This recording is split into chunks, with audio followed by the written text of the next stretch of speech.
Hey everybody, I'm Russo, and I do a little work here and there. Looks like you're back in the Ready Ward. And yes, this time we have another one of those open forge sewer tiles that I'm using for the turtle stuff. Of course, I've shown you how they go together, and I've shown you how to do the quick paint job. So this time I'm going to focus a little bit more on one of the intermediate steps. And that step is the smoothing. So yeah, I build them out of cardstock, and then I coat them in super glue, and then I smooth them out. But like all parts of this process, that could take a long time. So how do I do it? Perhaps with the Dremel that is on screen. Yeah, a while back I bought a set of engraving bits, and this is a couple of the bits that came with it. I'm not entirely sure what they're called, but you can see them here. One of them is a little sanding drum, but it's rounded on the end, which is important. And the other one is what I assume is just a standard engraving bit. I affectionately call the bits like this melon ballers.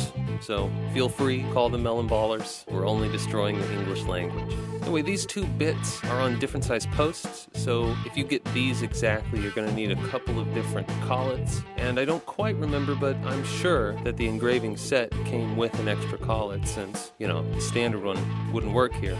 If not, you'll need to look into that. So we've got the piece, and it's been coated in super glue. I'm trying a new method out. Maybe I'll show it off in another video, but basically I put a big blob of super glue from a normal bottle, and then I brush it around with the brush. I mean, I could just use the brush, but then you're dipping it in there a lot, and these brush-on super glue things have a tendency to get really gummy. Moving on. First, I use the little sanding drum. I've got the piece in the pan of ice right now, so I can't come from the angles that I usually would, but, this is for illustration purposes. I'll just do a few, and you'll be able to see that I'm just trying to take down those edges. You'll still be able to see them, unless you put a lot of work into it, but personally, I kind of like those little steps to be in there.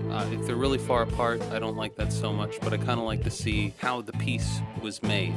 That's the reason why I might consider cardboard as a crafting material, just because, it's like brutalist architecture. You get to see all the inner workings, and it's interesting. So yeah, once you do that, you can come back in with the melon baller and clean up any of the lines that you mushed paper or super glue down into. And I will say, at any point during this process, you might sand through to the unsuper glued paper, and if that happens, just put some more super glue on. Maybe be careful about your brush. After that step, you'll need something hard and rounded. I'm using the back end of a knitting needle or a crocheting needle. I guess those are called needles too. And I'm just pushing in a sort of downwardly direction. Once it gets smooth enough, it doesn't matter what you do, you're just mushing all that super glue / plastic paper stuff together, and you can get it pretty smooth. So like I said, you've seen how I paint these. I'll paint this up before the next video, which is the curve, I want to say, 90-degree curve, but I'm wanting to get that out by the end of the week. I got other stuff to do too, video-wise, fingers crossed. So I gotta cut this short. Until next time, you've been watching The Ready Ward on Russo Works, and I am Russo. Out.